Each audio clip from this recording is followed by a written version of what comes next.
Hello, and welcome to episode 11 of Toke Signals TV, where we bring you the biggest cannabis and hemp stories of the week.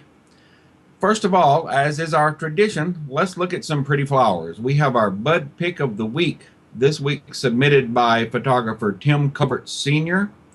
And as you can see here, we have a very pretty purple tinged flower. Harvest is a joyful time of year, and this looks to be an outdoor bud here. Very nice. I didn't get from Tim the strain involved. I can relay that in the Toke Signals print story that will go with this TV show when we get that information from Tim. Now, let's get into the news. We had a very happy occurrence this week in Colorado. We had the first hemp harvest in 50 years in the United States. America's first legal hemp harvest in more than half a century. Amendment 64, which was approved by Colorado voters last November, didn't just legalize small amounts of marijuana for adults, it also cleared the way for industrial hemp production in Colorado. And one farmer named Ryan Laughlin didn't waste any time. He planted 55 acres of hemp this past spring. Hemp advocates from across the United States came to watch last week as Laughlin and his crew harvested the first plants by hand. It felt very historic, according to advocate Linda Parker. We think that obviously this is a symbolic first hemp harvest, said Eric Steenstra, executive director of the Hemp Industries Association. Steenstra predicts that farmers in other states will soon follow Laughlin's lead.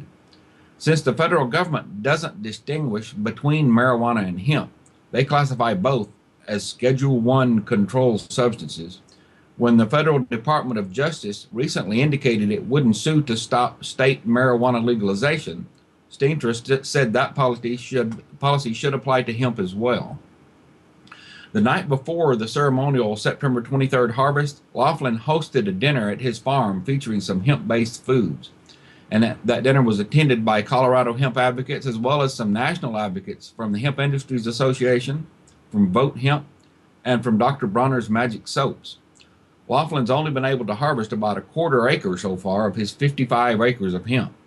He had initially planned to use a combine to harvest most of it, but when he tried that out, he learned that the combine destroyed part of the hemp plants in the process. Now remember, nobody's harvested any hemp in the United States for 50 years, so we're kind of out of practice. Now Laughlin said he plans to hand harvest the entire 55-acre field. That sounds kind of labor intensive there, but he says we're going to try and save the entire plant and do as much as we can. We'll save a lot of the seed and replant it next year, Laughlin said. It's time for this to happen. Now the Colorado Department of Agriculture is still working on its regulations for hemp farmers. They say they're going to have them in place by early next year. Back last May, the department clarified that it doesn't approve of hemp farming in Colorado before that registration process is in place, but that didn't stop Laughlin. He went ahead and planted his crop. Moving to Switzerland, marijuana possession was decriminalized there in Switzerland on October the 1st.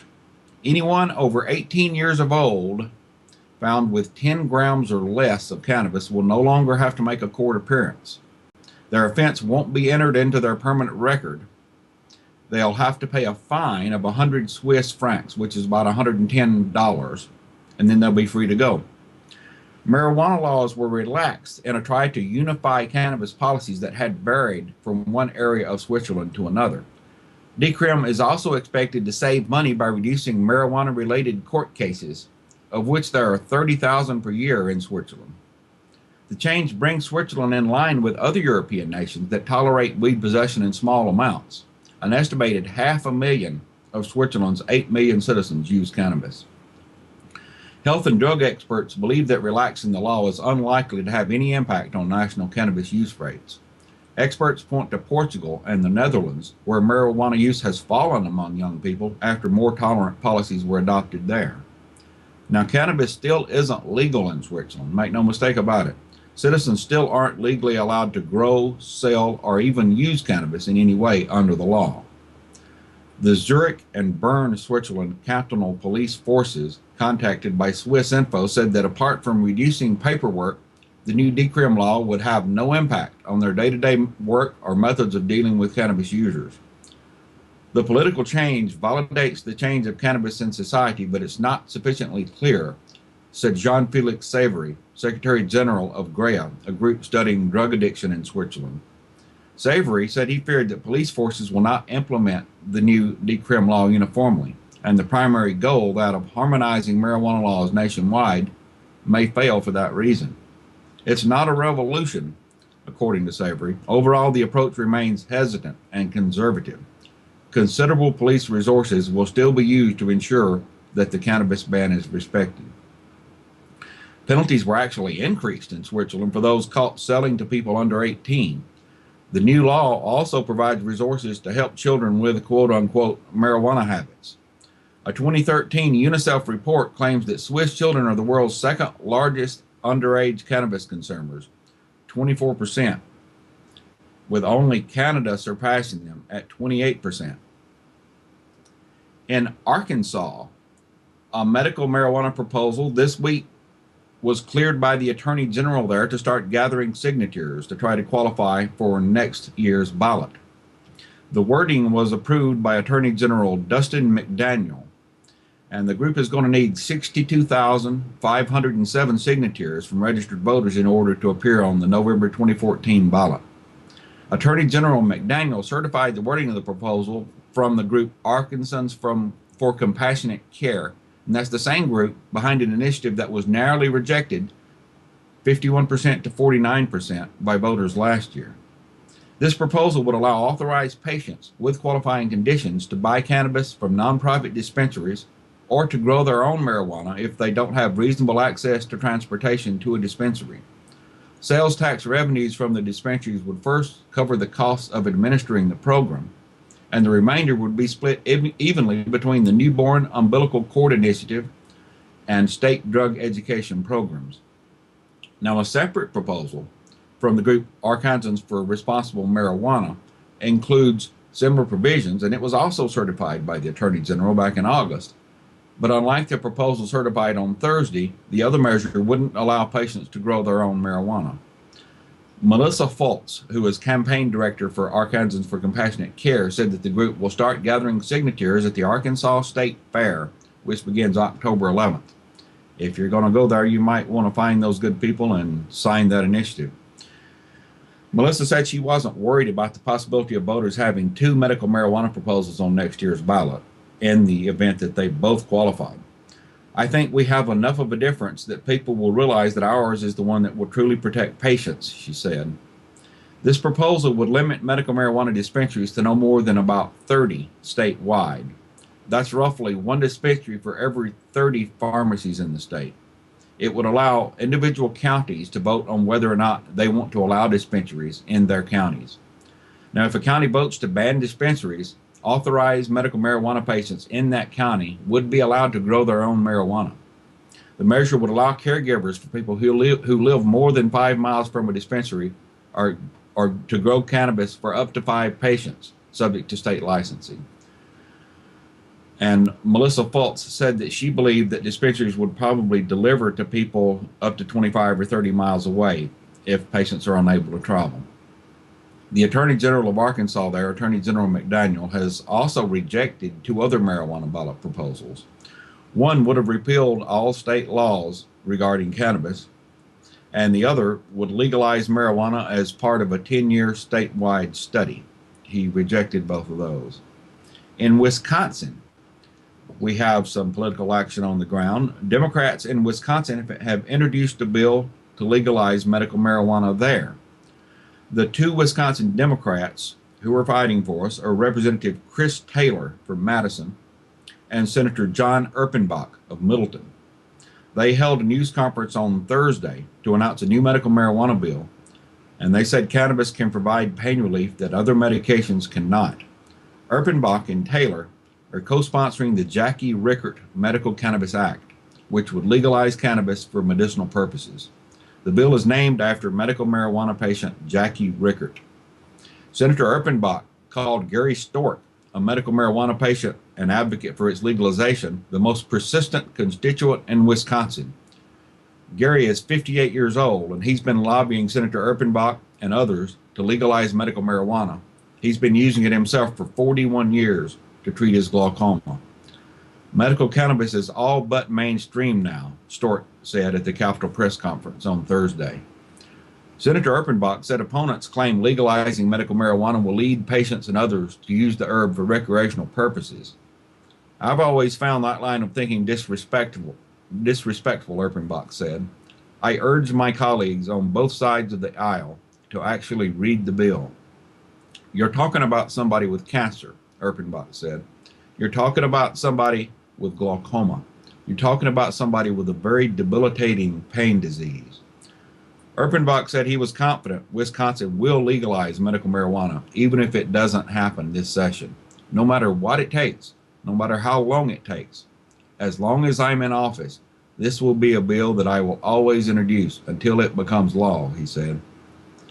Under this measure, patients with cancer, glaucoma, AIDS, HIV, post-traumatic stress disorder, seizures, severe pain and nausea, and muscle spasms could be authorized to use medical marijuana.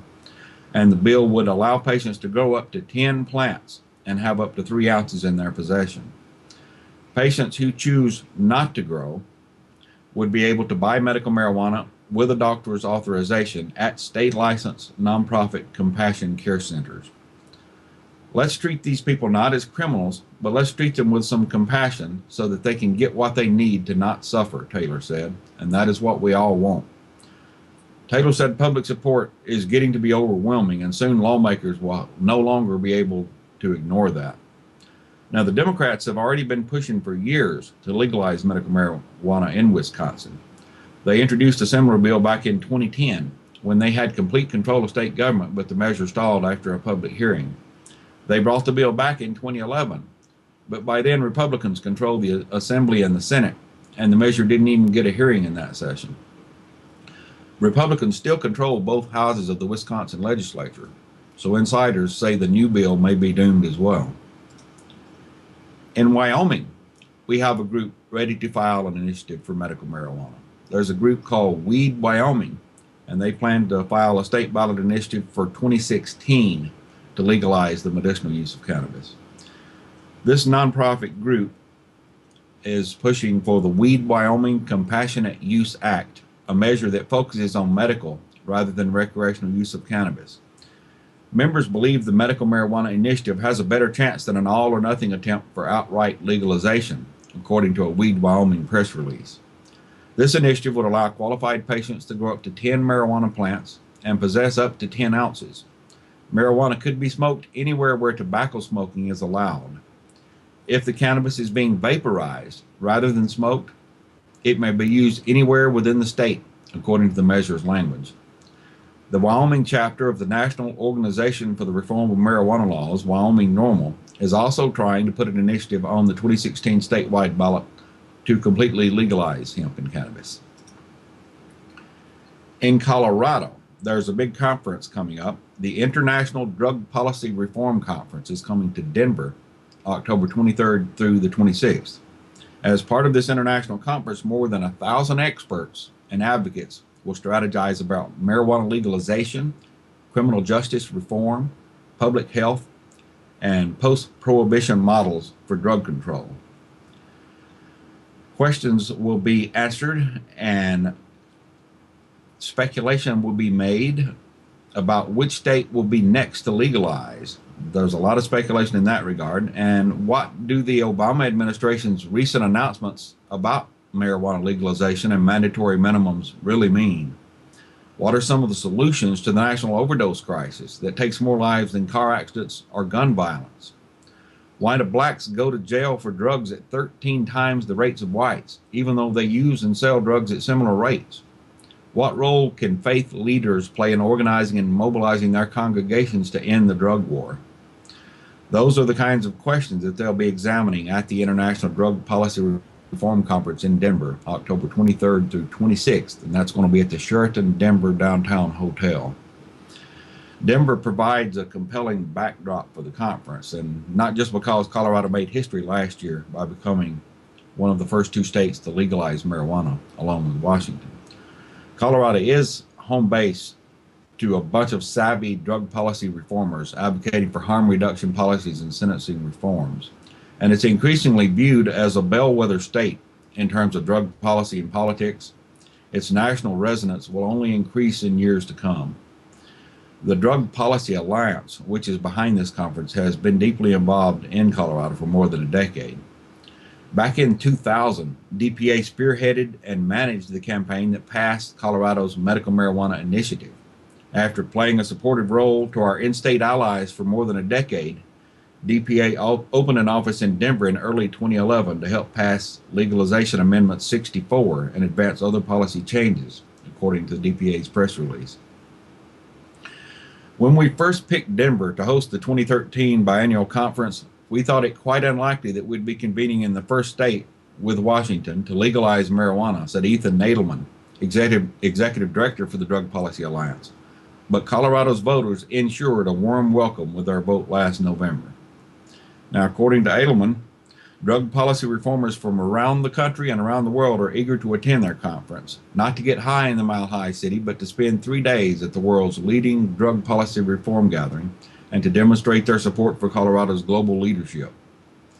Conference attendees, to celebrate the unprecedented momentum of the drug policy reform movement, will participate in a victory walk and a block party to celebrate the legalization of marijuana in Colorado, in Washington, and in Uruguay, as well as recent harm reduction and sentencing reform victories in Colorado. That victory walk and the attendant rally will take place on Thursday, October 24th at 1 p.m. And that'll start at the 16th Street Mall from the downtown Sheraton to Skyline Park, which is between 15th and 16th. There are more than 50 panels at the conference, and if you want to see the full list, you can find those at reformconference.org. We have a horrifying story from Louisiana this week. You can find it on Toke Signals. A Louisiana man got 20 years hard labor for half an ounce of pot.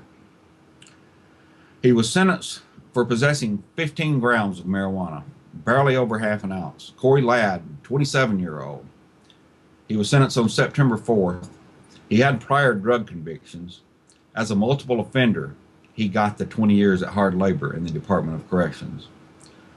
A sentence of 20 years in prison for possessing a substance that is safer than alcohol is out of step with Louisiana voters, national trends, and basic fairness and justice, said Karen O'Keefe, a former New Orleans resident herself, who now works as Director of State Policies for the Marijuana Policy Project. Limited prison space and prosecutors' time should be spent on violent and serious crime, not on prosecuting and incarcerating people who use a substance that nearly half of all adults have used, O'Keefe said. Now, in Louisiana, marijuana prohibition, unfortunately, is enforced in a very racially discriminatory manner. Elsewhere, of course, but in Louisiana, since we have the spotlight on them at the moment, a 2013 report from the ACLU documents millions of cannabis arrests, and it shows the staggeringly disproportionate impact on African Americans. Almost half of all drug arrests are for marijuana, according to the latest numbers from the FBI, and that means more than 762,000 cannabis arrests per year. Now, blacks and whites use marijuana at similar rates, but blacks are very much more likely to be arrested for marijuana possession than white people, according to the FBI's own numbers. Louisiana arrests about 13,000 people every year for pot. 60% of those are African Americans. More than 84% of those arrests are for possession only. The population of Louisiana is 32% black, but 60% of their pot arrests are black people. That makes it the 9th most discriminatory state nationwide when it comes to pot busts, according to the ACLU. It's even worse in Tangipahoa Parish, where blacks are 11.8 times more likely to be arrested than are whites. And in St. Landry Parish, where the rate for African American arrests for cannabis is 10.7 times as high as that for whites. Both parishes are among the worst 15 in the entire nation, according to the ACLU. Now, a first-time marijuana arrest can land you in jail for 6 months in Louisiana. A second bust can get you 5 years in state prison. If they catch you a third time, you can get 20 years. as this young man found out in September. The Louisiana Supreme Court recently decided that a sentence of 5 years was too lenient for a man convicted of a fourth possession of marijuana, and they ordered the guy back to prison for at least 13 more years. But the winds of social change when it comes to public attitudes toward marijuana are blowing even over Louisiana. A recent survey from Public Policy Polling found that more than half of Louisiana residents support the legalization and the regulation of cannabis. At what point will Louisiana's politicians catch up with Louisiana's voters? As soon as Louisiana's voters become willing to vote them out of office and to get some better ones in there. We have 3 stories that you don't want to miss this week. First, from Toke Signals, we have an examination of the Mule Day Festival in Alabama and the fact that they ejected a group from the Alabama Medical Marijuana Coalition. They actually threw these people out of the Mule Day Festival for displaying marijuana leaves at their booth. Regina Pickett Garson, who is always a great writer, does a wonderful job of capturing exactly what happened and the kinds of mistakes and the misinformation that were involved in this bad decision on the part of city officials in Winfield, Alabama. Another story not to miss, you can find on Toke Signals, is the latest worth repeating from ex-cop, ex-health teacher Ron Marksick, who happens to be a registered nurse as well. Ron's current piece is Meet Your Marijuana Brain Module. Now, according to the latest psychological theories and information we have, the evolution of the endocannabinoid system in human beings has a lot to do with the deep psychology of our species and the way that our brains function. These endocannabinoid receptors are heavily located in the brain and, of course, throughout the human body. And for a fascinating examination of how that affects human psychology, see Toke Signals this week. Worth repeating, Meet Your Marijuana Brain Module by Ron Marksick. There is another story that you want to check out this week that I did for my Seattle Weekly column, which is also called Toke Signals. I visited a farmer's market in Gorst, Washington, and I was very impressed with it. I've said this before, and I'll say it again.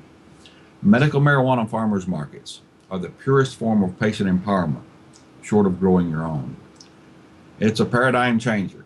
Booths lined up side by side, patients in the driver's seat. If one vendor or farmer doesn't have the strains at the prices you're looking for, just keep walking. There's another booth right there.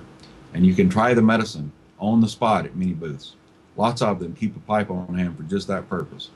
You can check out the whole story on seattleweekly.com. The story is called Toke Signals. This is how you do it.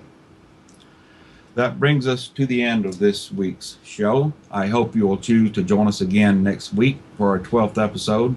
Send those pretty flowers in for the bud pick of the week. We'll make your flowers famous.